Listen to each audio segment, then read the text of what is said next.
Thank you. बिना संवाद के समाज की परिकल्पना अधूरी है और इसी संवाद के लिए मोदी फॉर पीएम लगातार पूरे भारतवर्ष के अलग अलग जिलों में, अलग अलग राज्यों में कार्यरत रही है।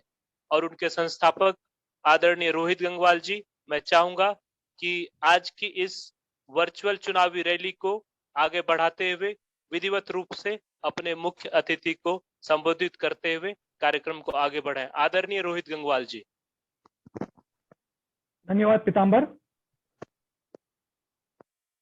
सबसे पहले मैं एक बार चाहूंगा कि हम भारत माता का वंदन करें और इतनी जोर से भारत माता की जय बोले कि हमारे आसपास के लोगों को भी ये सुनाई दे कि देशभक्तों की ये टोली अपने काम में लगी हुई है। तो एक बार बोलेंगे मेरे साथ सब, भारत माता की जय, भारत माता की जय, भारत माता की जय। सर्वप्रथम आज के इस वर्चुअल रैली के मुख्य अतिथि आदरणीय श्री गोपाल कृष्ण अग्रवाल जी का मैं हृदय से धन्यवाद करता हूं कि उन्होंने मोदी फॉर पीएम एवं उनकी टीम के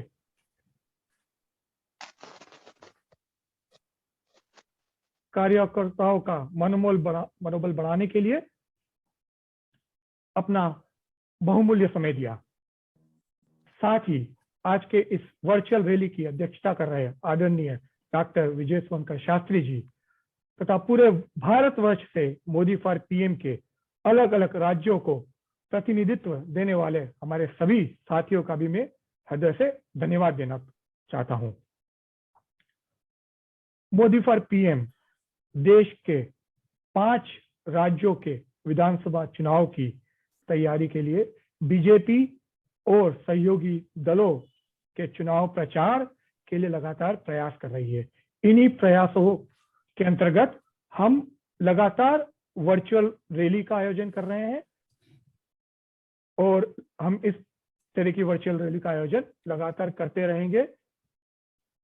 जैसा कि आप सभी जानते हैं कि ये 5 राज्य आर्थिक, सामरिक दृष्टि से, हमारे देश की सुरक्षा की दृष्टि से बहुत ही इम्पोर्टेंट राज्य है और इसलिए हमारी ऑर्गेनाइजेशन का, हमारी पूरी टीम का ये प्रयास है कि हम अधिक से अधिक लोगों तक जुड़ सके, उन लोगों तक अपना ये संदेश पहुंचा सके कि वे ज्यादा से ज्यादा संख्या में मतदान कर ये सुनिश्चित करें कि भारतीय जनता पार्टी और सहयोगी दल पूर्ण बहुमत, एक शानदार बहुमत के साथ 5 राज्यों में सरकार बना सके।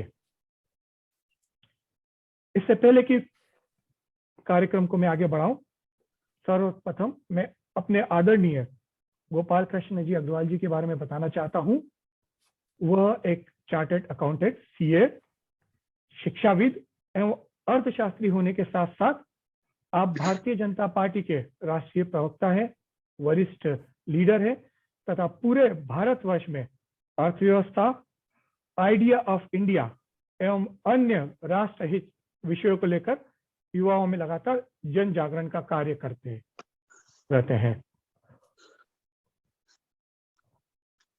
आदरणीय शास्त्री जी, उनके बारे में मैं क्या बताऊं, 2010 से वह हमारा लगातार मार्गदर्शन कर रहे हैं, मोदी फॉर पीएम की टीम का उत्साहवर्धन कर रहे हैं और खुद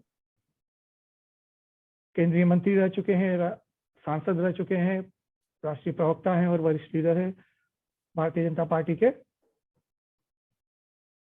मुझे आज अत्यंत हर्ष की अनुभूति हो रही है और आप सभी को पता ही है कि मोदी फॉर पीएम जिसकी संकल्पना हमने 2010 में की थी, आज एक वट वृक्ष के रूप में पूरे भारतवर्ष में माननीय प्रधानमंत्री श्री नरेंद्र मोदी जी के नए भारत के सपने को साकार करने के लिए प्रदेश एवं जिले स्तर तक लगातार 12 वर्षों से कार्य कर रही है।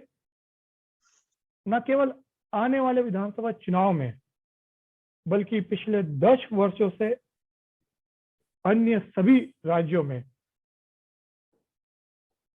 कोरोना जैसी महामारी के दौरान लगातार सेवा करते हुए और अन्य परिस्थितियों में देश काल परिस्थिति के अनुसार सेवा करते हुए सेवा परमो धर्म की आधारशिला को चरितार्थ किया है।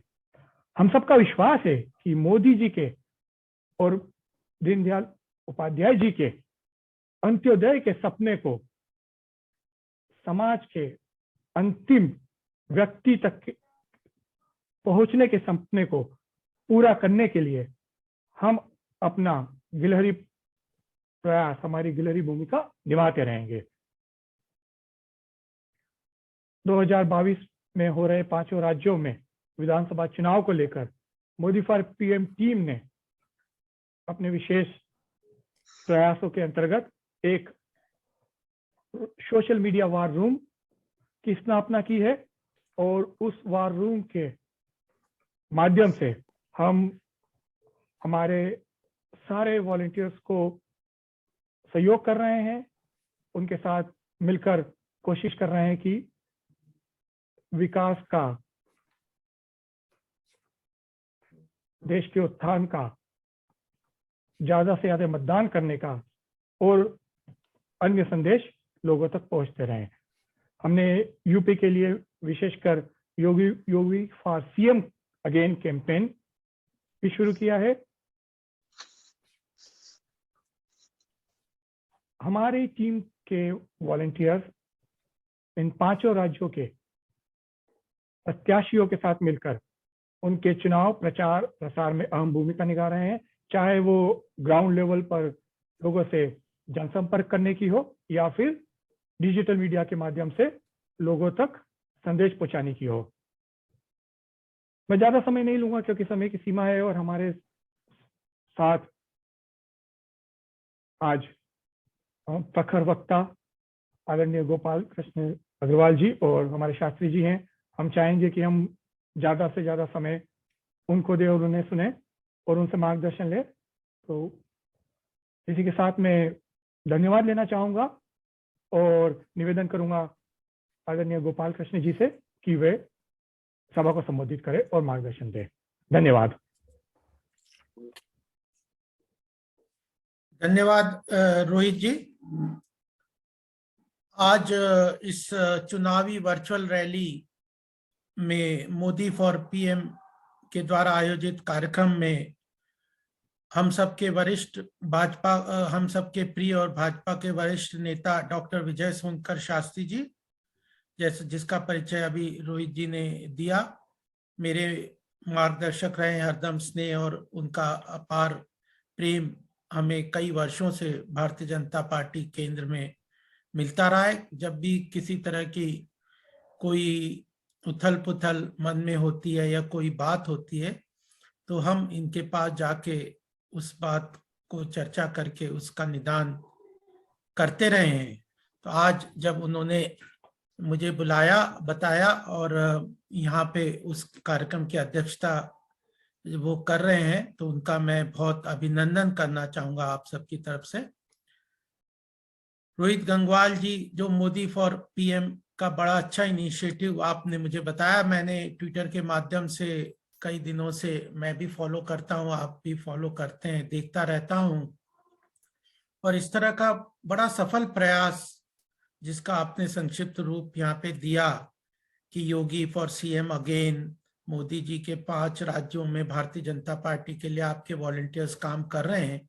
स्व प्रेरणा से यह काम समाज और देश के उत्थान के लिए, उसके लिए सभी यहाँ बंधुओं का और आपके कार्यकर्ताओं का बहुत अभिनंदन। पीताम्बर मिश्रा जी ने जो संचालन कर रहे हैं उनका भी मैं अभिवादन करता हूं और आप सब बंधुओं का जो यहाँ पर उपस्थित हैं उन सब का मैं अभिवादन करता हूं। अंत में हम लोग डॉक्टर विजय सोनकर शास्त्री जी का अध्यक्षीय संबोधन भी सुनेंगे। मैं इस पूरी रैली में जो कार्यकर्ता लीडर्स सब जुड़े हैं उनको कुछ बातें भारतीय जनता पार्टी की विचारधारा और वर्तमान स्थिति में इलेक्शन की स्थिति के बारे में भी कुछ बात जरूर रखूंगा, क्योंकि मेरे पास पश्चिम उत्तर प्रदेश और ब्रज प्रदेश का जो आदरणीय गृह मंत्री जी और अध्यक्ष जी के कार्यक्रमों के साथ, मीडिया के साथ जो वो है इंटीग्रेशन के साथ कार्य करने की जिम्मेदारी है। और मैं पश्चिम उत्तर प्रदेश और ब्रिज प्रदेश में बहुत एक्सटेंसिवली पिछले 1-1.5 महीने से जा रहा हूँ, घूम रहा हूँ। आज भी मैं अभी अलीगढ़ से गृह मंत्री जी के कार्यक्रम से, रैली से आ रहा हूँ। रोड शो बरेली, हापुड़, मेरठ, कैराना भी गया था, मुजफ्फरनगर, सहारनपुर, उन्नाव, बदायूं, आगरा, इन सब जगहों पे मैं गया हूँ। जिस तरह का अपार समर्थन, समूह, उत्साह के साथ लोगों का हमें मिल रहा है, वो अपने आप में बहुत ही अद्वितीय है। कई बार मीडिया और इसमें चर्चा में हम देखते हैं कि कुछ चीजें हमारे सामने आती है जो हमारे मन को उद्वेलित कर देती है, लेकिन ग्राउंड लेवल पे अगर आप लोग भी काम कर रहे होंगे तो देखा होगा कि उत्तर प्रदेश में एक तरीके से बड़ी लहर है। लेकिन सबसे बड़ी चिंता, गृह मंत्री जी भी कई बार कहते हैं, हमारे राष्ट्रीय अध्यक्ष जी भी कार्यकर्ताओं के सम्मेलन में कहते हैं कि हम लोग कई बार अति उत्साह में या कई बार इस बात को भूल जाते हैं कि जब तक हम ग्राउंड लेवल पे या केंद्र लेवल पे, प्रदेश लेवल पे, हर क्षेत्र में काम कर रहे हैं, उसको बार बार रिपीटेटिव तरीके से जनता तक, आम जनता तक, लोगों तक नहीं पहुंचाएंगे तो वह कई बार स्मरण में नहीं रहता। तो यह 5 राज्य, जिसमें पंजाब, उत्तर प्रदेश, उत्तराखंड, मणिपुर, गोवा का जो इलेक्शन है, यह बड़ा महत्वपूर्ण है 2024 के इलेक्शन के पहले।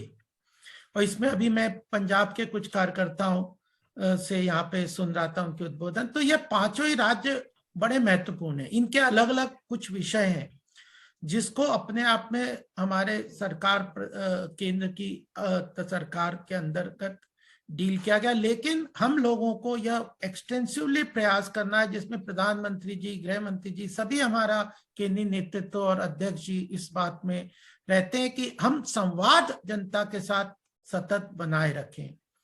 ये एक महत्वपूर्ण बात है। मैं कई जगह जाता हूँ, कई बार जो वहाँ के कॉन्स्टिट्यूएंसी के MP MLA वगैरह होते हैं, उनके लोगों को कुछ वो दे देंगे, कुछ कर देंगे, ऐसी बातों की बहुत अपेक्षाएं आजकल उतनी नहीं होती है। हाँ, समस्या आ गई तो उसके वक्त उनके साथ खड़े रहे लोग, वह जो वहाँ के प्रदेश के जो हमारे वहाँ के रिप्रेजेंटेटिव हैं, वह साथ खड़े रहे, अपना प्रयास वो कर रहे हैं उसको सॉर्ट आउट करने का। इससे भी बहुत सांत्वना लोगों को मिलती है।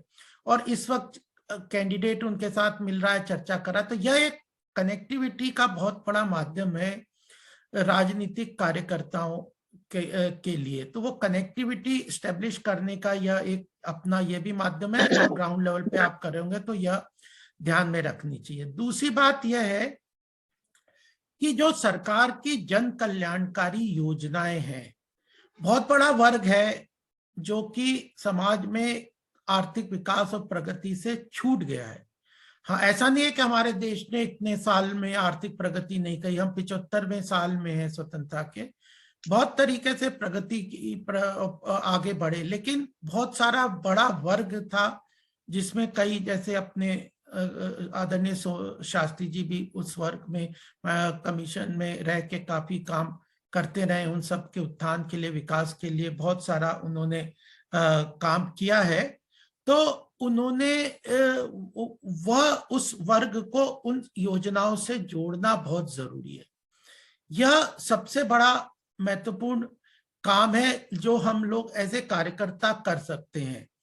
और आज जब कल बजट आया था, बड़ा महत्वपूर्ण बजट का घोषणा हुई थी, और जिसको प्रधानमंत्री जी और वित्त मंत्री जी ने कहा, मैंने भी इसको लिखा है कि यह बजट एट इंडिया एट 75 तो है ही, साथ में आने वाले 2047 में जब 100 वर्ष होंगे भारत की स्वतंत्रता को, तो उस वक्त का एक ब्लूप्रिंट, रोड मैप, कहाँ भारत को हम देखते हैं, उसका एक ब्लूप्रिंट तैयार करता है। तो उसमें जो प्रावधान है अर्थव्यवस्था के, समाज को जोड़ने के, हर वर्ग के उत्थान के लिए, वह चीजें हमें अवश्य जाननी चाहिए और समझनी चाहिए। और उसके साथ हमें आत्मविश्वास भी बढ़ता है कि जो हमारा वर्तमान नेतृत्व है, चाहे प्रदेश में या उत्तर प्रदेश में मैं रहता हूँ, वहां पे योगी जी की जैसे बात करी, या उत्तराखंड में या गोवा में, मणिपुर में, इन 4 प्रदेशों में हमारी सरकार है, पंजाब में हम सरकार बनाने के लिए इलेक्शन लड़ रहे हैं, तो इनके अलग अलग मुद्दों के साथ भी हमें अपने आप को जोड़ते हुए देखना चाहिए। तो एक महत्वपूर्ण बात जो इस बजट में प्रधानमंत्री ने आज सवेरे 11 बजे जो अपनी बात की उसमें अंडरलाइन की थी कि एस्पिरेशनल डिस्ट्रिक्ट का एक मॉडल ऑफ डेवलपमेंट सरकार ने काम किया है। ये 115 एस्पिरेशनल डिस्ट्रिक्ट जो कि किसी तरीके से सरकार ने आइडेंटिफाई किए कि हमारे 700 के करीब जो जिले हैं, उनमें 115 जिले हैं जिसमें विकास पूरी तरह से नहीं पहुंचा। उनमें सरकार की 7 महत्वपूर्ण योजनाएं जो जन कल्याणकारी योजना है उसको हर व्यक्ति तक पहुंचे, उसकी एक प्रयास का इनिशिएटिव लिया था। और इस बजट में कल वित्त मंत्री जी ने कहा कि उन 115 एस्पिरेशनल डिस्ट्रिक्ट में से 95% जिलों में हम सफल हुए हैं उन योजनाओं तक पहुंचाने में। और उसका एक मुख्य कारण है कि हमारे कार्यकर्ताओं ने उन योजनाओं को समझा, जाना और जनता तक उन लाभकारी योजनाओं को पहुंचाया और लाभार्थियों को उन योजनाओं से जोड़ा। और आगे बढ़ते हुए सरकार ने इस बार घोषणा की है कि अब उन 115 एस्पिरेशनल डिस्ट्रिक्ट में नीचे जाते हुए और भी इस विकास को, जैसे अंत्योदय अभी रोहित जी ने बताया, अंत्योदय का हमारा जो लक्ष्य है उसको और भी नीचे तक सक्षम रूप से पहुंचाने के लिए एस्पिरेशनल ब्लॉक्स आइडेंटिफाई किएंगे इन 115 डिस्ट्रिक्ट में, और उन तक भी पूरी योजनाओं को एक एक घर घर तक पहुंचे, हर व्यक्ति तक पहुंचे, इसका प्रयास करेंगे। तो उसमें हम कार्यकर्ताओं का बड़ा महत्वपूर्ण रोल है, और उसमें रोल केवल पार्टी के लिए या देश के लिए रोल नहीं है, एक राजनीतिक कार्यकर्ता के लिए यह महत्वपूर्ण रहता है कि लाभार्थी योजनाओं से हम कितने लोगों को जोड़ पाए, उनके डॉक्यूमेंटेशन कर पाए, उनको कैसे हमने उस कार्य को उनके लिए काम किया। तो उससे हमारा व्यक्तिगत रूप से भी एक महत्वपूर्ण उस क्षेत्र में स्थान बढ़ता है। तो उन योजनाओं को हमें समझना है, उन योजनाओं से लाभार्थियों को आइडेंटिफाई करना है, सरकार के जो एडमिनिस्ट्रेटिव सेटअप है उसको प्रेरित करना है कि उन लोगों को जो लाभार्थी हैं उससे जुड़े और उनको उसका लाभ मिले। तो पार्टी का व्यक्तिगत रूप से उस व्यक्ति का और देश का सारा एक विकास का मॉडल तैयार होगा। तो इस चीज को हमें बहुत ध्यान रखना है, उसी संदर्भ में बजट को भी हमें ध्यान में रखना है। दूसरी बात क्या है कि धीरे धीरे अर्थव्यवस्था का बड़ा महत्वपूर्ण योगदान पूरे हर व्यक्ति के रोजमर्रा के जीवन में, परिवार के जीवन में, समाज के जीवन में महत्वपूर्ण स्थान बनता जा रहा है। और जैसा मैंने कहा कि अर्थव्यवस्था में प्रगति तो हुई इतने वर्षों में, लेकिन बहुत बड़ा वर्ग रह गया था जिसके ऊपर सरकार ने बड़े प्रयास किए, चाहे डायरेक्ट बेनिफिट ट्रांसफर के थ्रू, जनधन अकाउंट के थ्रू, लाभार्थी योजनाओं को सीधे उनके खातों में पैसा ट्रांसफर करने के थ्रू, चाहे प्रधानमंत्री किसान योजना हो, प्रधानमंत्री आवास योजना हो, इन सब योजनाओं ने बहुत महत्वपूर्ण बदलाव किए। पार्टी के लिए बड़ा महत्वपूर्ण योगदान है उनका जीत में। उसके ऊपर भी सरकार ने इस बजट में बड़े कदम उठाए, आगे बढ़ाया है और अर्थव्यवस्था को मजबूत करने के लिए कई प्रावधान किए हुए हैं।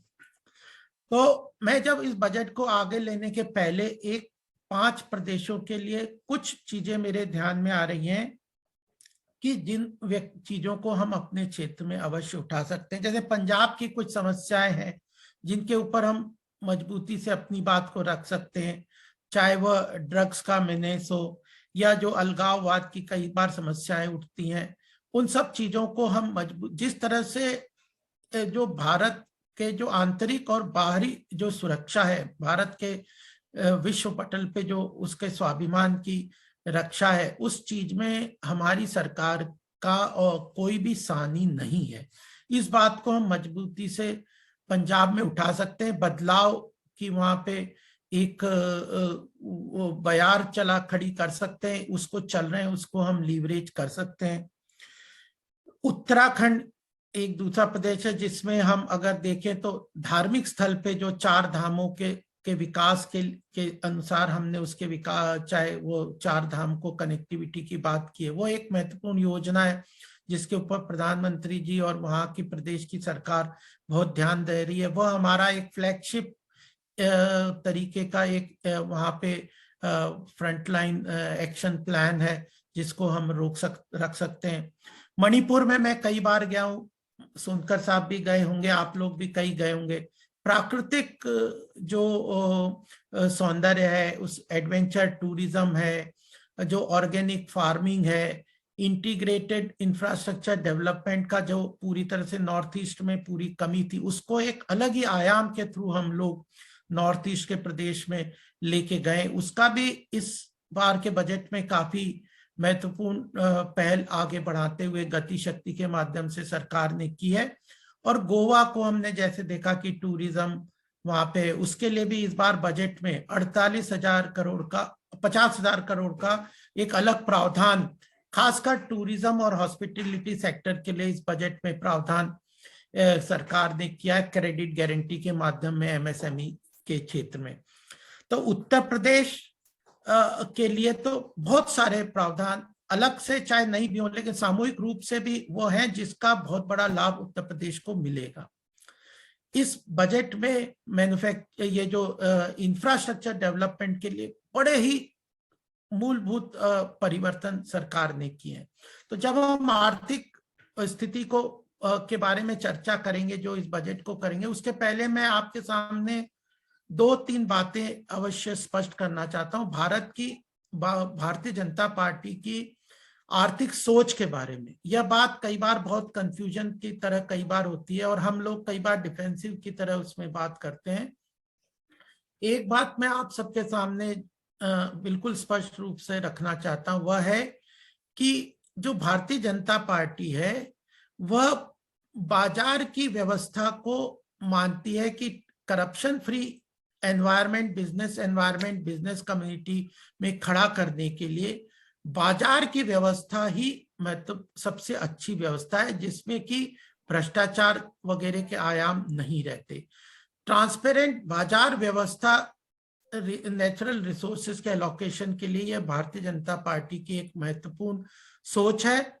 दूसरी इसके साथ ही जुड़ी हुई सोच यह है कि बिजनेस कम्युनिटी, इंडस्ट्रियलिस्ट वगैरह को भी हम लोग राष्ट्र निर्माण में एक महत्वपूर्ण योगदान की तरह सहभागी के रूप में मानते हैं।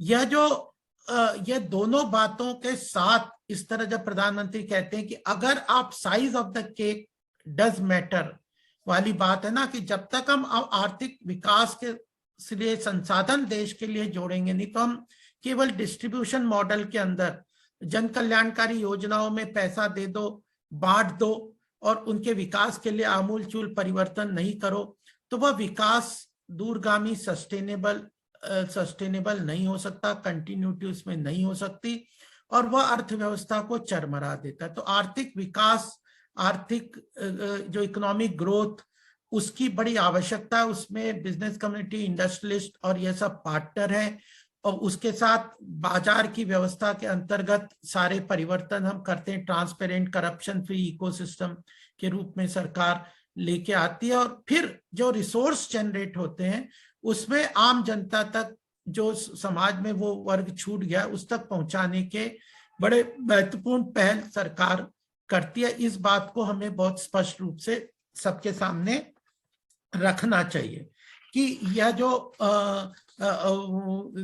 जो पूरी व्यवस्था है उसको हम लोगों ने पिछले 7 साल में रखा है और इस बजट में भी उस पहल को हमने आगे बढ़ाया है। और इस बजट के अंदर जो देश की 75वें वर्ष में एक मूलभूत आधारभूत ढांचा तैयार किया है कि 2047 तक जो 25 वर्ष का अमृत काल जिसको हम कहते हैं, जिसमें भारत एक मजबूत विश्व पटल पे उभर के राष्ट्र के रूप में, मजबूत राष्ट्र, आर्थिक क्षेत्र में मजबूत देश के रूप में उभरेगा, उसका एक रोड मैप और ब्लूप्रिंट इसमें रखा है। लेकिन कुछ लोग कहते हैं कि क्या ये 25 साल में अचीव होगा? ऐसा कुछ नहीं है। बजट का प्रावधान 1 साल का होता है। 25 साल का विजन है, 100 साल का एक समृद्ध और शक्तिशाली भारत का विजन है। लेकिन जो रोड मैप है वह अभी से शुरू होता है। हर साल के लिए एक रोड मैप यहाँ पे अमृत काल के रूप में सरकार ने रखा है। कृषि क्षेत्र के लिए इस बजट में बहुत सारे प्रावधान सरकार ने किए हैं। सबसे बड़ी बात यह है कि अल्टीमेटली अगर मूलभूत ढांचा, आधारभूत ढांचा अगर नहीं बढ़ता तो कोई भी हमारी देश की अर्थव्यवस्था मजबूत नहीं हो सकती। तो उसके लिए गति शक्ति के रूप में बड़े महत्वपूर्ण अनाउंसमेंट सरकार ने इस बजट में किए हैं और बिना किसी टैक्स के बढ़ाए। लोगों को लगता था, कई लोगों को, कि सरकार क्योंकि अपनी जन कल्याणकारी योजनाओं के लिए, सरकार को मूलभूत ढांचे के खर्च के लिए या और किसी तरह के जन कल्याणकारी योजनाओं के लिए बहुत पैसा चाहिए पेंडेमिक के बाद, तो उस व्यवस्था के लिए सरकार किसी न किसी तरह अपने रिसोर्स को बढ़ाने के लिए कुछ टैक्स वगैरह में कुछ चेंज तो नहीं करेगी। लेकिन सरकार ने किसी तरह के ना डायरेक्ट ना इनडायरेक्ट टैक्स के अंदर कोई बढ़ोतरी नहीं की और पिछले 3-4 साल में डायरेक्ट टैक्स में तो सरकार ने बहुत ही कम कर दिया है। कॉर्पोरेट टैक्स के लिए, बिजनेस कम्युनिटी के लिए, स्टार्टअप इकोसिस्टम के लिए और कोऑपरेटिव सेक्टर के लिए, एफपीओ फार्मर प्रोड्यूसर ऑर्गेनाइजेशन के लिए, एसोसिएशन ऑफ पर्संस के लिए काफी टैक्सेशन के रेट में कम किया है। केवल कॉर्पोरेट सेक्टर के लिए नहीं, इस बजट में तो कोऑपरेटिव और एसोसिएशन ऑफ पर्सन, हम लोग कई तरह के बिजनेस काम करते हैं, 3-4 लोग मिलकर अलग अलग तरीके से काम करते हैं, तो कोऑपरेटिव सेक्टर के लिए और फार्मर प्रोड्यूसर ऑर्गेनाइजेशन के माध्यम से और एसोसिएशन ऑफ पर्संस के माध्यम से, स्टार्टअप सिस्टम्स के लिए सरकार ने इस बजट में फिर बहुत टैक्स कम किए हैं। और इनडायरेक्ट टैक्स जिसको जीएसटी कहते हैं, वह 2014 के पहले इनडायरेक्ट टैक्स जिसको हम पहले एक्साइज और वैट वगैरह करते थे, वो लगभग 25% के करीब लगता था। उसको धीरे धीरे, इस वक्त सरकार का एक डेटा भी कुछ दिन पहले आया था, वह 11.5% का हमारा एवरेज टैक्स जीएसटी के अंदर इनडायरेक्ट टैक्स है। तो आम जनता के हित के लिए भी सरकार ने धीरे धीरे टैक्स को कम किया है। तो डायरेक्ट टैक्स, इनडायरेक्ट टैक्स के रेट को कम करने के बावजूद हमारा यह अच्छा विषय है कि हमारा टैक्स कलेक्शन बढ़ा है। आम जनता ने टैक्स कलेक्शन, उसको अपने जो इवेजन होता था और लीकेजेस होता था, उसको खत्म करते हुए सरकार ने डायरेक्ट और इनडायरेक्ट टैक्स में रेट्स को कम करने के बावजूद टैक्स को कम कलेक्शन बढ़ा है। उसके कारण जो सरकार का जो खर्च है बजट में, वह 37.5 लाख करोड़ का जो होता था उसको बढ़ा के 29 लाख करोड़ का किया है। और एक ही डेटा मैं आपको बताना चाहता हूं, जैसे हम देखते हैं रोड कैसे बन रहे हैं, रेलवेज कैसे बन रहे हैं, एयरपोर्ट्स कैसे बन रहे हैं, वाटरवेज कैसे बन रहे हैं, जो प्रधानमंत्री आवास योजना में जैसे घरों में घर कैसे बन रहे हैं, प्रधानमंत्री ग्रामीण सड़क योजना के अंतर्गत कैसे इंफ्रास्ट्रक्चर डेवलप हो रहा है, उसमें कुछ सालों पहले, एक दशक पहले, यह 30-40 हजार करोड़ का खर्चा बजट में प्रावधान किया जाता था। आज पिछले बजट में इसको बढ़ा के 5.5 लाख करोड़ का खर्चा आधारभूत ढांचे में सरकार ने किया था। वो भी 26% बढ़ा था पिछले बार। इस बार उसको और बढ़ा के 35% से बढ़ा के 7.5 लाख करोड़ का सरकार ने इस मूलभूत ढांचे को अच्छा मजबूत करने का प्रयास, इस प्रावधान इस बजट में किया है।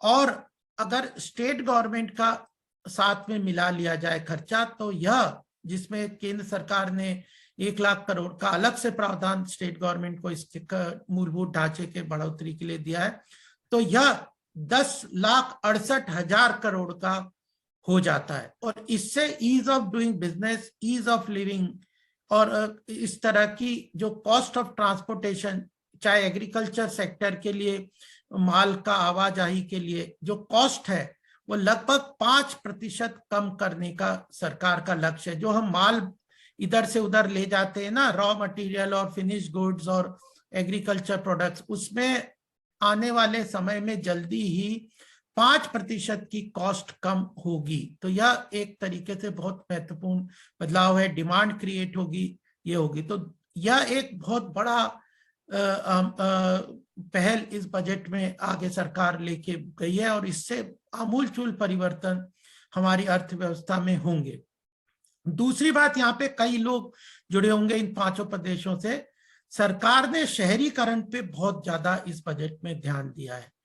हम देखते हैं कि हमारे देश में 5-6 प्रमुख प्रदेश जो शहर हैं उसी में ज्यादातर खर्चा सारा किया जाता है, लेकिन इस बार सरकार ने शहरीकरण में टियर 2 और टियर 3 सिटीज के लिए बहुत बड़े परिवर्तन के रूप में कई सारे जो प्रावधान सरकार लेके आई है। तो तीसरा, शहरीकरण से जो टियर 2 और टियर 3 सिटीज जैसे है जयपुर है, मेरठ है, अमृतसर है, अलग अलग शहर में जो छोटे छोटे शहर हैं उनके अंतर्गत विकास के, सैनिटेशन के, जल आपूर्ति के और रेल, मेट्रो रेल के उस तरह के बड़े प्रावधान सरकार ने इस बजट में किया है। शहरीकरण और गति शक्ति, ये 2 महत्वपूर्ण पहल जिससे ग्रामीण क्षेत्र के और विकास की एक नई कैटेलिटिक डेवलपमेंट सामने आने वाली है।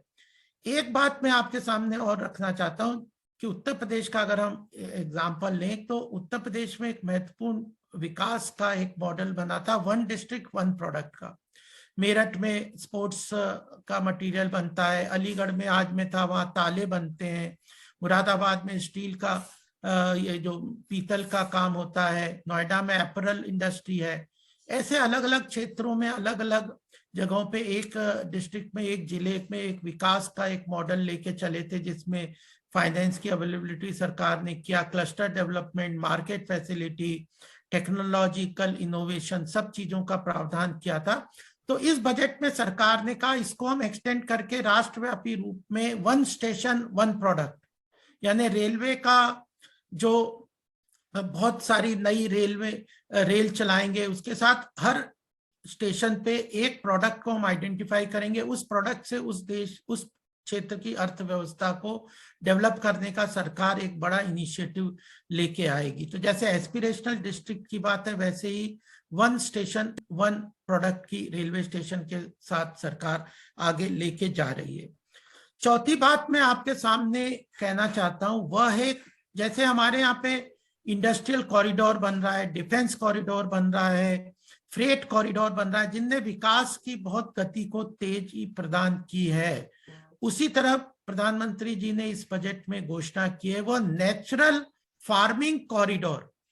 गंगा हमारे देश का एक महत्वपूर्ण सांस्कृतिक प्रतीक है, वह विकास का, आर्थिक रोजगार का और आर्थिक जीवन शैली का भी बहुत बड़ा प्रतीक है। 2500 किलोमीटर की गंगा की धारा बहती है, उसके दोनों तरफ एक नेचुरल फार्मिंग कॉरिडोर की घोषणा की है और 10 किलोमीटर चौड़ी यह जो कॉरिडोर 2500 किलोमीटर लंबी, दोनों तरफ 5-5 किलोमीटर की बनेगी, जिसमें नेचुरल फार्मिंग का बड़ा प्रावधान होगा, केमिकल फ्री फार्मिंग का प्रावधान होगा और यह उस क्षेत्र के पूरे विकास को एक गति प्रदान करेगा। इसके ऊपर सरकार ने बहुत बड़ा इनिशिएटिव लिया है।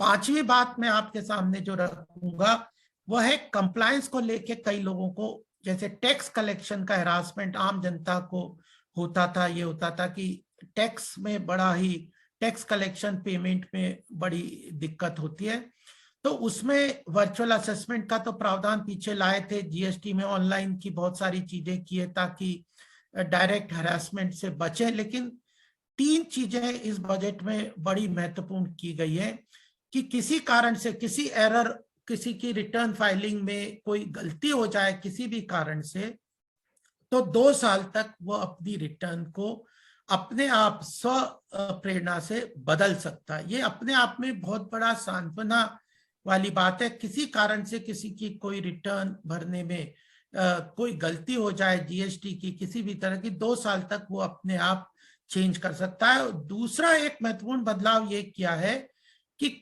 बहुत सारे डिस्प्यूट होते थे जिसमें कोई कानून की बात को लेके, टैक्स लॉ को लेके कोर्ट में केसेस चलते रहते, लेकिन हर साल उसी को डिपार्टमेंट बार बार उसको हैरासमेंट करते हुए एसएससी को उसके ऊपर केस दर्ज कर देते। तो सरकार ने कहा है कि जब तक कोई हाई कोर्ट या सुप्रीम कोर्ट में किसी एक कानून के प्रावधान को लेकर केस चल रहा है तो डिपार्टमेंट दोबारा उस चीज को, जब तक उस कोर्ट का फैसला नहीं आ जाता, उसके बेस पे उस टैक्स पेयर को हैरास नहीं कर सकता। तो यह एक दो प्रावधान बड़े महत्वपूर्ण है कंप्लायंस को, टैक्स को लेके।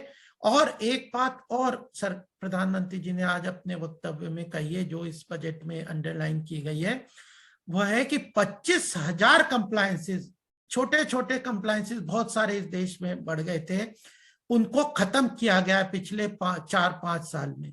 और पिछले 2 साल में 1500 ऐसे कानून जिनका की कोई यूज नहीं था और आम जनता को वो बहुत हैरासमेंट करते थे, ऐसे कानूनों को निरस्त कर दिया गया। तो यह भी एक महत्वपूर्ण बात है जो हमारे सब के ध्यान में आना चाहिए। मुझे लगता है कि एमएसएमई सेक्टर के लिए सरकार ने, जिसको कि हम मझोले और मीडियम उद्योगों को बात करते हैं, उसके लिए प्रावधान इस बजट में किया है। उसके लिए 2.5 लाख करोड़ का क्रेडिट गारंटी, जिसका रिस्क सरकार लेगी, जिसके ऊपर उस तरह का एक प्रावधान एमएसएमई सेक्टर के लिए किया है। उनके डिफेंस सेक्टर में एमएसएमई सेक्टर बहुत सारा प्रोडक्शन आगे बढ़ा सकता है। उसमें बहुत सारा सरकार का प्रोक्योरमेंट डिफेंस का ग्लोबली होता था। इस बार सरकार ने बजट में 68% अपना जो प्रोक्योरमेंट है डिफेंस का, बहुत बड़ी इंडस्ट्री है, ग्लोबल इंडस्ट्री सस्टेन करते हैं भारत भी डिफेंस प्रोडक्ट को इंपोर्ट करने के लिए, उसके लिए सरकार ने एक प्रावधान किया है 68% हम डोमेस्टिक एमएसएमई सेक्टर से प्रोक्योर करेंगे। तो यह कितना बड़ा बिजनेस डेवलपमेंट का छोटे छोटे मझले उद्योगों के लिए, माइक्रो उद्योगों के लिए एक अलग से प्रावधान सरकार ने यह किया है। तो यह एक बहुत बड़ा एक आर्थिक व्यवस्था को मजबूती प्रदान करने का यह एक तरीके से एक बड़ा आयाम रहेगा। तो मुझे लगता था कि ये कुछ बातें मैं आपके सामने रखूं। जल जीवन मिशन है, कृषि क्षेत्र के लिए प्रावधान है, एस्पिरेशनल डिस्ट्रिक्ट की बात है, इंफ्रास्ट्रक्चर डेवलपमेंट की बात है, एमएसएमई और माइक्रो एंड स्मॉल बिजनेसेस के सपोर्ट की बात है, शहरीकरण की बात है, रेलवे के डेवलपमेंट की बात है, उसके साथ नेचुरल फार्मिंग की हमने बात की, कोऑपरेटिव सेक्टर के लिए बड़े प्रावधान है, एफपीओ का बड़ा इनिशिएटिव आ रहा है, उसके लिए सरकार ने जो टैक्सेस हैं, सरचार्ज वगैरह जो 37% थे, वो कोऑपरेटिव और इसके लिए एसोसिएशन ऑफ पर्सन के लिए 37% से घटा के 15% किए हैं। इसी कारण स्टार्टअप इकोसिस्टम बड़े बढ़ रहे हैं। और सरकार ने एक इनिशिएटिव इसमें डेटा सेंटर का बड़ा किया कि जो कई क्षेत्र के कई वर्ग के लोगों को डेटा सरकार के पास सही नहीं पहुंचता और इम्प्लीमेंटेशन के लेवल पे बड़ी गैप हो जाती है। स्कीम्स तो अनाउंस हो जाती है लेकिन जनता तक नहीं पहुंचती। उसके लिए डेटा सेंटर का इनिशिएटिव सरकार ने बहुत सारा फंड एलोकेट किया है कि मेजर डेटा कलेक्शन का सेंटर का एक इंफ्रास्ट्रक्चर के रूप में सरकार इनिशिएटिव लेगी, जिसमें ड्रोन टेक्नोलॉजी है, आर्टिफिशियल इंटेलिजेंस है, ग्रीन टेक्नोलॉजी है और फिर उसमें ब्लॉकचेन टेक्नोलॉजी है। उन सब चीजों के लिए भी सरकार के इनिशिएटिव के रूप में इनको डेवलप करने के लिए एक रोड मैप तैयार करेंगे। और डिजिटल इकोनॉमी की तरफ बढ़ने का भी, डिजिटल करेंसी जो आरबीआई ने अभी लेके आएगी ताकि हमारी पेमेंट ट्रांजैक्शंस काफी आसान हो जाए, उसकी कन्वर्टेबिलिटी, लोगों को बड़ी चिंता थी कि ये क्रिप्टो करेंसी बहुत बढ़ रही है और इसका क्या होगा, तो उसमें सरकार ने कहा कि हम आरबीआई के थ्रू अपनी एक डिजिटल करेंसी लाएंगे जो फिजिकली करेंसी के साथ कन्वर्टिबल होगी। आप डिजिटल रख सकते हैं, आपको कभी फिजिकल करेंसी चाहिए तो वो रखेंगे। तो इसमें ब्लॉकचेन टेक्नोलॉजी का भी इनिशिएटिव होगा। तो artificial intelligence, IT industry, semiconductors, ऐसे सारे सेक्टर जो है उसमें भी बड़ी ग्रोथ आने वाली है। पीएलआई के अंतर्गत सरकार ने 14 सेक्टर्स को आइडेंटिफाई किया है जिसने हमारी एक्सपोर्ट को और एग्रीकल्चर एक्सपोर्ट और मैन्युफैक्चरिंग एक्सपोर्ट को बहुत बढ़ावा दिया है। तो मैं ये कहना चाह रहा हूं कि सरकार समग्रता से अर्थव्यवस्था को देखती है, समाज के हर वर्ग का अंत्योदय के माध्यम से चिंता करती है, उसका विकास भी तेजी से हो और उस विकास के साथ समाज का हर वर्ग को उसका लाभ मिले। और जो प्रधानमंत्री जी का एक वाक्य है जो कई बार वो कहते हैं कि हम इस मैसेज को लेके आम जनता तक पहुंचे, तो जो आने वाला समय है, ये जो इलेक्शन का महीना है, उसमें ज्यादा से ज्यादा लोग अपने वोट का अधिकार तो इस्तेमाल करें, लेकिन उस अधिकार के साथ जो कर्तव्य है कि मेरे आसपास के परिवार के लोग वोटिंग करें और हमारे समर्थक पूरी तरह से आगे निकलें, जो देश के विकास में अपनी सहभागिता मानते हैं, वह लोग मजबूती से आगे आके वोट करें, अपने लोगों तक उस समस्या उस चीज को लेके जाएं और एक ऐसी सरकार को चुने जो कि राष्ट्र हित में ऐसे आमूलचूल परिवर्तन में कई विषय शायद डॉक्टर सोनकर साहब भी बोलेंगे, 370 है, सिटीजनशिप अमेंडमेंट है, राम मंदिर का भव्य निर्माण है, काशी का विकास है, ऐसे सब राष्ट्र हित के मुद्दों को भी हम लोगों ने मजबूती से दिया है। तो सर्वांगीण विकास की तरफ जब हम चलते हैं तो प्रधानमंत्री के इस वाक्य के साथ मैं अपनी बात को यहाँ विराम दूंगा कि सही दिशा में हम आगे बढ़ने का प्रयास करते हैं, तेज गति से उस दिशा में चलने का प्रयास करते हैं और एक ईमानदार प्रयास के साथ उस चीज को करते हैं। गलती ऐसी ना हो, ऐसा नहीं है कि हमारी गलती कभी नहीं होगी, होती है, कई बार चीजें रहती, लेकिन उसको एक कम्युनिकेशन के माध्यम से इस इलेक्शन के टाइम पे जनता के साथ संवाद के साथ उस बात को सुनते हुए उसको सही प्रयास को और अच्छी तरह से करते हैं और अल्टीमेटली सेवा भाव से हम काम करना चाहते हैं और अपने इंडिविजुअल आकांक्षाओं अपेक्षाओं को पार्टी के साथ और उस पार्टी की आकांक्षाओं अपेक्षाओं को प्रदेश के साथ, क्षेत्र के साथ और देश के साथ जोड़ते हुए हम चलते हैं तो देश के विकास में हम अपना भी विकास करते हैं। इस बात को हम रेखांकित करते हुए आगे बढ़ते हैं और इसी स्वाभिमान और इसी आत्मविश्वास के साथ हम बढ़ेंगे तो जिस जनता का जो प्रेम जो सहयोग हमें मिलता है वो मिलता रहेगा, लेकिन उसका एक सशक्त माध्यम जो है वो हमारे कार्यकर्ता है, आप लोग जो संवाद स्थापित करते हैं, चाहे सोशल मीडिया के माध्यम से या डोर टू डोर कैंपेन के रूप से, वह जरूर सफल होगा। सही दिशा, तेज गति, ईमानदार प्रयास और सेवा भाव से हम इस संदेश को लेकर अगर समाज के पास जाएंगे तो हमें अवश्य सफलता मिलेगी। मैं नोएडा ये मोदी फॉर पीएम इस प्लेटफॉर्म के जो सारे कार्यकर्ता हैं उन लोगों का अभिनंदन करना चाहता हूँ, बधाई देना चाहता हूँ, धन्यवाद देना चाहता हूँ कि मुझे बुलाया। पीताम्बर मिश्रा जी का, रोहित गंगवाल जी का और सबसे ज्यादा धन्यवाद मेरे आदरणीय डॉक्टर विजय सोनकर शास्त्री जी का, जिन्होंने बड़े भाई की तरह मुझे हरदम मार्गदर्शन दिया है। उनका भी बहुत अभिवादन और अभिनंदन करना चाहता हूँ। भारत माता की जय। भारत माता की जय। धन्यवाद। बहुत बहुत धन्यवाद आदरणीय श्री गोपाल कृष्ण अग्रवाल जी। अब हमारी वर्चुअल रैली की अध्यक्षता कर रहे आदरणीय डॉक्टर शास्त्री जी से मैं निवेदन करूंगा कि वो इस वर्चुअल रैली को संबोधित करें। धन्यवाद। आदरणीय गोपाल कृष्ण अग्रवाल जी जो इस कार्यक्रम के आज मुख्य अतिथि और मुख्य वक्ता है, आदरणीय रोहित गंगवाल जी जो मोदी फॉर पीएम के संयोजक हैं और सुदूर अमेरिका से वो आज इस रैली में हमारे मुख्य अतिथि माननीय श्री गोपाल कृष्ण अग्रवाल जी का स्वागत किया उन्होंने। आज यह जो वर्चुअल चुनाव रैली है ये कई मायने में बहुत महत्वपूर्ण है, खासतौर से जब कल भारत सरकार का बजट पेश हुआ और बजट में बहुत सारी ऐसी बातें जिनका जिक्र हुआ था, उन सब पर गोपाल कृष्ण अग्रवाल जी ने जिस तरह से प्रकाश डाला, एक एक करके स्पष्ट रूप से उन्होंने ये बता दिया कि वर्तमान सरकार की दिशा सही है और वर्तमान सरकार द्वारा उठाए गए एक एक कदम राष्ट्रहित में है और साथ ही साथ आने वाला जो आजादी का 100 वर्ष पूरा होने जा रहा है 2047 में, तब तक भारत का क्या स्वरूप होगा वो भी इस बजट के माध्यम से एक विषय के रूप में सामने रखा गया है भारत सरकार द्वारा।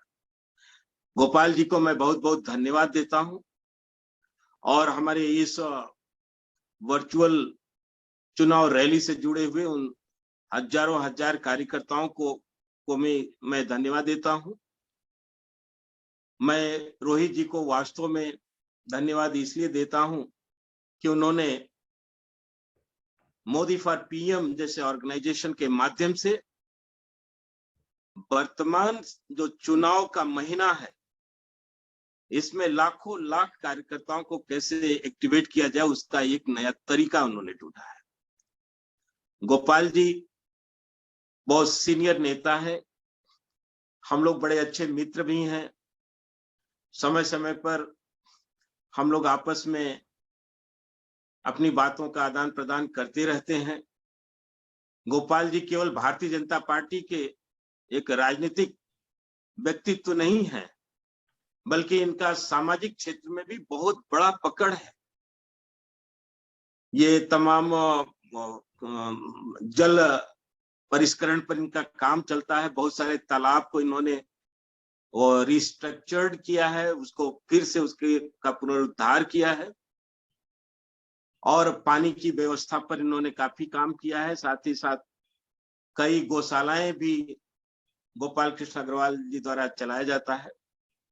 और गोपाल कृष्ण अग्रवाल जी की एक और उनके बारे में मैं जब भी कोई मेरे मित्र मिलते हैं तो मैं बताता हूं कि ये एक ऐसे सौभाग्यशाली व्यक्ति हैं जो श्रद्धेय प्रातः स्मरणीय परम पूज्य गुरु गोलवलकर जी के गोद में भी इनको खेलने का अवसर मिला है और उनके द्वारा इनका नामांकन भी हुआ है। तो इस तरह से गोपाल जी तो हम लोगों के लिए बहुत महत्वपूर्ण है। आज उनका व्याख्यान भी हुआ, देश ने सुना, दुनिया के विविध देशों में भी लोग सुन रहे हैं हम लोगों को। और खास तौर से उन 5 राज्यों में जहां चुनाव की इस समय बिगुल बजा है, लाखों लाख कार्यकर्ता दिन रात काम कर रहे हैं, मतदाताओं के बीच में रह रहे हैं, विषम परिस्थितियों में उठना बैठना हो रहा है। पूरे नॉर्थ इंडिया में, पूर्वोत्तर में कड़ाके की ठंड पड़ रही है, फिर भी दिन रात हमारे कार्यकर्ता काम कर रहे हैं। तो मैं उन सबको संबोधित करते हुए इतना जरूर बतलाना चाहूंगा कि देश एक ऐसे मोड़ पर खड़ा है जहां बहुत बड़ा परिवर्तन हो रहा है और आने वाला समय भी प्रतीक्षा कर रहा है इस देश का। ये देश एक समृद्धशाली देश था, ज्ञान विज्ञान टेक्निकल नो हाउ में दुनिया का मार्गदर्शन करने वाला ये देश था, पर सैकड़ों साल की गुलामी ने इस देश को ऐसी परिस्थिति में लाकर खड़ा कर दिया कि आज ये देश अपने ही दुर्दशा पर आंसू बहा रहा है। सौभाग्य है कि मोदी जी जैसे कर्मठ इस देश को एक नेता मिले हैं जिन्होंने पूर्ण रूप से देश के बदलाव के लिए एक प्रतिज्ञा की है और नित्य एक एक कदम उस तरफ आगे बढ़ा रहे हैं। ऐसे नेता को हम लोग, पूरा देश नमन करता है, उनको धन्यवाद देता है और उनके नेतृत्व में पूरे भरोसे के साथ आगे बढ़ने के लिए देश प्रतिबद्धता भी जाहिर करता है।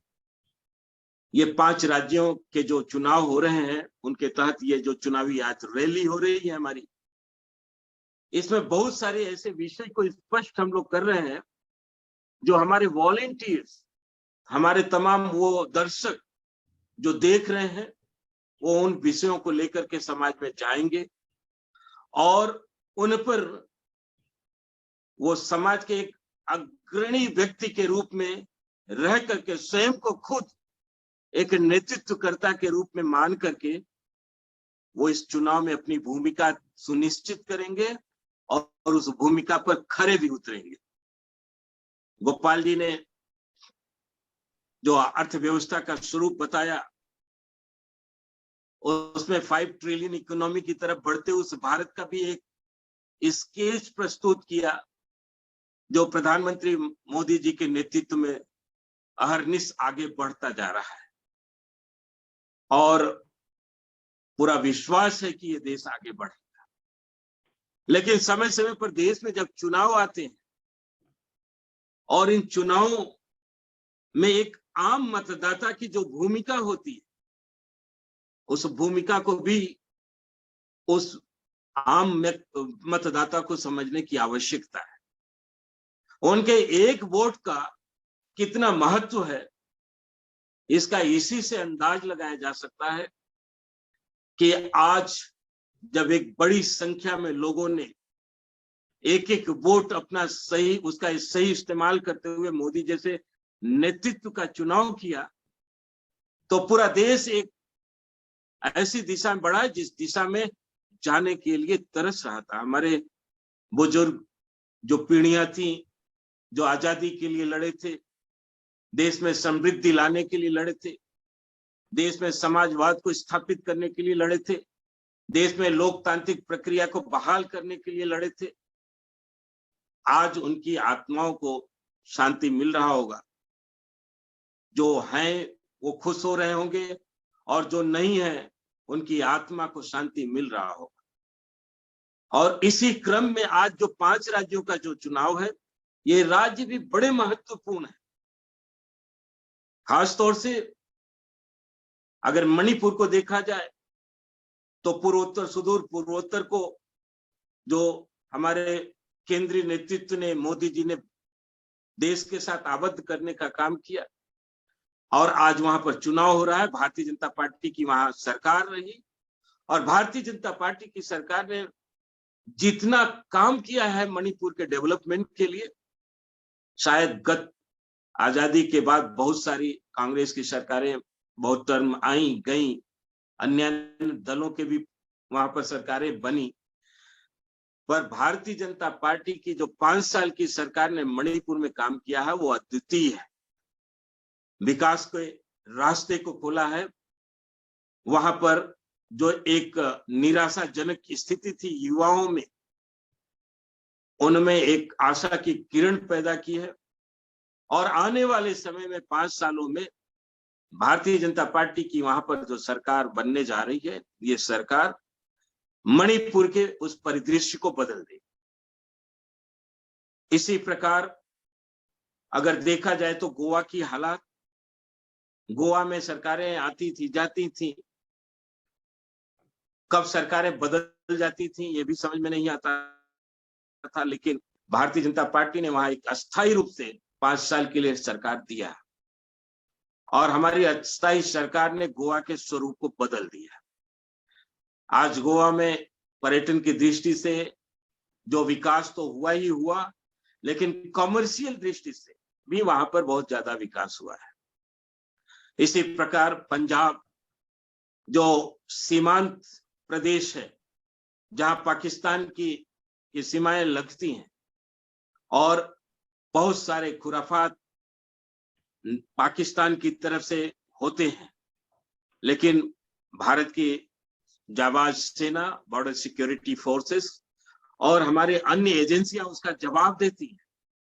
लेकिन पंजाब जैसे राज्य में अगर लोकतंत्र का एक स्थायी स्वरूप खड़ा हो और वो लोकतंत्र राष्ट्रहित की बात सोचता हो,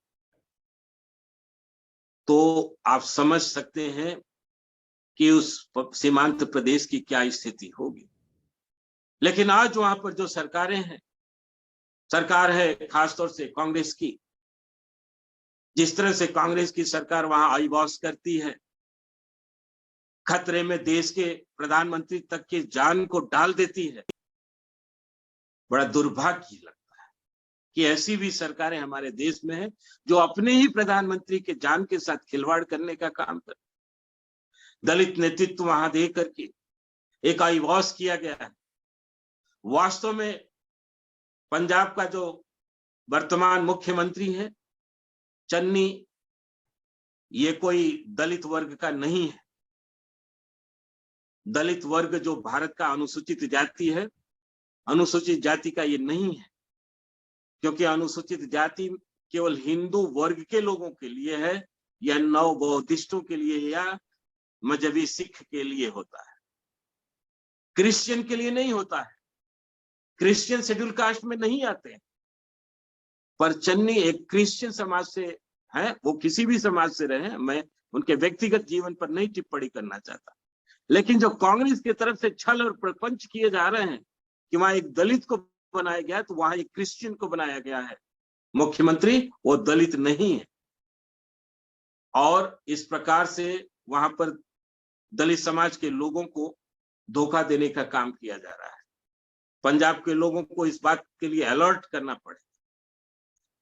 अगर खास तौर से वहां पर चन्नी की जगह कोई और मुख्यमंत्री होता तो प्रधानमंत्री के जीवन के साथ खिलवाड़ करने का ये दुस्साहस नहीं करते।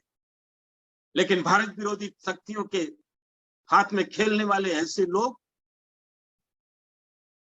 जो प्रधानमंत्री को नहीं बल्कि अपने देश को भी गिरवी रख देते हैं, देश को भी खतरे में डाल देते हैं। इसलिए पंजाब के लिए भी एक अग्नि परीक्षा का समय है। ऐसे में हमारे वॉलंटियर्स, उनका दायित्व होता है कि वो जनता के बीच में जाएं और भारत विरोधी ऐसी शक्तियों को वहां एक्सपोज करें, उनको जनता के सामने लाएं, उनके छद्म रूप को सामने। उसके साथ ही उत्तर प्रदेश और उत्तराखंड में चुनाव हो रहे हैं। देश ने देखा होगा उत्तराखंड में जब आपदा आई थी उस समय हमारे प्रधानमंत्री जी एक मुख्यमंत्री की भूमिका में गुजरात में हुआ करते थे। उत्तराखंड तबाह हो रहा था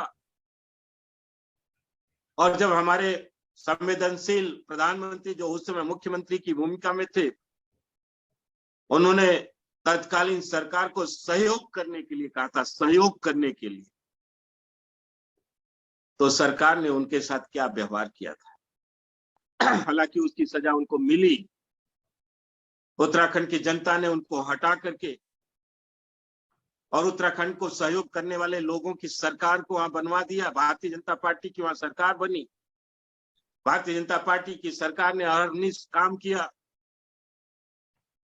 सैकड़ों वहां पर नदियों के ऊपर पुल बनाए गए, रोड का निर्माण किया गया, रेल मार्ग से जोड़ा गया, रेल की बहुत सारी नए और भी रेलों को चलाया गया और एक नए उत्तराखंड का स्वरूप सामने खड़ा किया गया है। अभी आवश्यकता है कि कुछ समय और उत्तराखंड में विकास का ये आंधी और तूफान चले, इसलिए भी वहां पर आवश्यक है कि किसी भी कीमत पर वहां पर भारतीय जनता पार्टी की सरकार पुनः बने। रही बात उत्तर प्रदेश की, तो उत्तर प्रदेश में मोदी फॉर पीएम की तरफ से योगी फॉर सीएम अगेन का एक कैंपेन चलाया जा रहा है और इस कैंपेन को लीड करने वाले हमारे मोदी फॉर पीएम के जो वॉलंटियर्स हैं वो बड़े उत्साह में हैं। मेरी कई लोगों से बातें भी हुई है, फीडबैक भी मैंने लिया है। उत्तर प्रदेश में भारतीय जनता पार्टी की फिर से सरकार बन रही है। मोदी जी फिर से भारतीय जनता पार्टी के तरफ से मुख्यमंत्री बन रहे हैं और 300 सीटों से कम नहीं होगा उत्तर प्रदेश में, इसकी भी मैं आपको गारंटी देता हूं। मैंने बड़े ग्राउंड लेवल पर ये रिपोर्ट देखी, सोशल मीडिया में भी आप देख सकते हैं। मुस्लिम वर्ग के लोगों ने भी कहा है कि मोदी और योगी की सरकार बहुत अच्छी सरकार है। जब से उत्तर प्रदेश में भाजपा की सरकार बनी है एक भी दंगा नहीं हुआ, सांप्रदायिक हिंसा नहीं हुआ।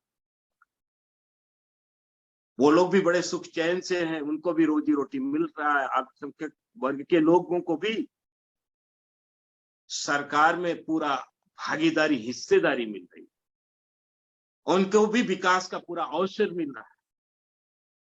बड़ी हालात खराब थी अल्पसंख्यक वर्ग की, 600 वर्ष तक भारत में अल्पसंख्यकों ने राज किया था, इसके बाद भी भारत में अल्पसंख्यकों की इतनी खराब हालात, ये कौन इसके लिए जिम्मेदार? जो लोग कहते हैं कि मुस्लिम वर्ग के लोग मुस्लिम नेतृत्व की बात करते हैं, अगर उन्हें कहीं लाभ मिला है, उनका जीवन स्तर सुधरा है, तो केवल और केवल भारतीय जनता पार्टी के शासन और सरकार में।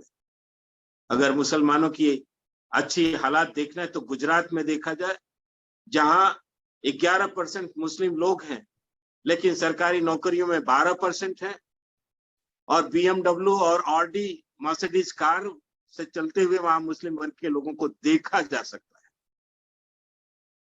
तो मेरे मित्रों, उत्तर प्रदेश में भी जब से योगी जी ने शासन और सत्ता संभाला, जब से मोदी जी ने अपनी वरद हस्त उत्तर प्रदेश के ऊपर रखा, डबल इंजन की सरकार बनी, तो उत्तर प्रदेश के विकास की रफ्तार को जैसे दिन दूनी और रात चौगुनी, इस गति से वो आगे बढ़ रहे हैं।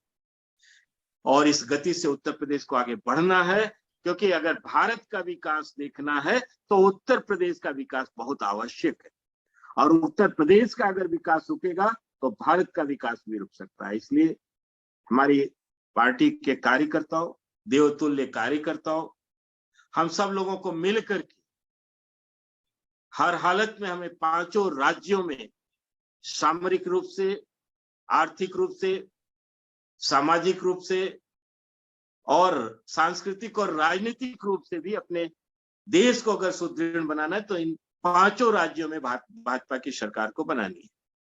मैं बहुत ज्यादा नहीं कहते हुए मैं गोपाल जी का बार बार धन्यवाद देता हूं कि मेरे आग्रह पर उन्होंने आज की इस रैली को संबोधित किया। लाखों कार्यकर्ता उनके विचारों से अवगत हुए हैं, और अब देश में जो माहौल बनने जा रहा है उसमें हमारी इस वर्चुअल रैलियों का भी बहुत महत्व होगा। ये आने वाला इतिहास इस बात को कभी विस्मृत नहीं करेगा। मैं रोहित जी को भी जरूर धन्यवाद देता हूं कि किस तरह से उन्होंने मोदी फॉर पीएम जैसे ऑर्गेनाइजेशन को 2010 से लगातार चला रहे हैं। ये अलग की बात है कि मेरा पूरा प्यार, स्नेह, और कभी कभी कहते हैं कि आपका संरक्षण मिलना चाहिए, तो मैं क्या संरक्षण दूंगा? जो कार्य राष्ट्र हित के लिए किया जाता है, जो समाज हित के लिए किया जाता है, उसको तो संरक्षण ऊपर वाला स्वयं बाबा महादेव देते हैं, ईश्वर देते हैं। उनकी पूरी कृपा है हम लोगों के ऊपर, और हम लोग अपने मिशन में आगे बढ़ेंगे, जरूर सफल होंगे। मैं अपनी बात को इस आशा और विश्वास के साथ पूर्ण करूंगा कि जो लोग भी आज इस रैली में हम लोगों के साथ जुड़े हैं, अथवा जो लोग हम लोगों को इस समय सुन रहे हैं, वो मोदी फॉर पीएम ही नहीं बल्कि इस देश के एक राजदूत के रूप में घर से बाहर निकलेंगे। अगर अमेरिका से लोग जुड़े हैं तो वो लोग उत्तर प्रदेश और इन पांचों स्टेट में रहने वाले अपने सगे संबंधी, साथी, दोस्त, मित्रों को जरूर फोन करके एक बार हम लोगों के इस आग्रह को जरूर मानेंगे और उनसे बात करेंगे, भारतीय जनता पार्टी को मजबूत करने की कोशिश करेंगे। अगर प्रदेशों से लोग जुड़े हैं, देश भर से लोग जुड़े हैं, तो वो भी अपनी भूमिकाएं राष्ट्रहित में इस चुनाव में अपना जरूर खोज लेंगे और उस भूमिका का संवहन भी करेंगे। मैं गोपाल जी को धन्यवाद देते हुए और रोहित जी को प्यार और स्नेह देते हुए अपनी बात को यहीं पूर्ण करता हूँ। बहुत बहुत धन्यवाद। वंदे मातरम। वंदे मातरम। बहुत बहुत धन्यवाद आदरणीय शास्त्री जी। आज हमें शास्त्री जी के ओजस्वी वचनों को सुनने का मौका मिला और हमेशा की तरह मार्गदर्शन मिला इस वर्चुअल रैली के माध्यम से। और गोपाल जी ने हमें जिस तरह से यूनियन बजट के महत्वपूर्ण पहलुओं के बारे में बताया, मैं यही निवेदन करूंगा हमारी पूरी टीम से, आज की वर्चुअल रैली में जो हमें लाभकारी संदेश मिले हैं वह हम ज्यादा से ज्यादा लोगों तक पहुंचाने की कोशिश करें, पूरी तन्मयता से, अपने पूरे प्रयासों से। पांचों राज्यों के मतदाताओं से हम जुड़ने की कोशिश करें। कंटिन्यूअसली हम लोग इस तरह की रैली करते रहेंगे और मैं उम्मीद करूंगा कि हम आगे भी इसी तरह से जुड़ते रहे। इसी के साथ मैं वर्चुअल रैली की समाप्ति की घोषणा करता हूं। आप सभी का एक बार बहुत बहुत धन्यवाद। सारे राज्यों से जुड़े हुए कार्यकर्ताओं का, कनाडा की टीम और प्रफुल्ल लखानी जी का, अमेरिका से विनय और वने भारद्वाज और उनकी टीम का, और सभी राज्यों की टीम का मैं बहुत बहुत धन्यवाद देता हूं। जय हिंद, जय भारत, वंदे मातरम।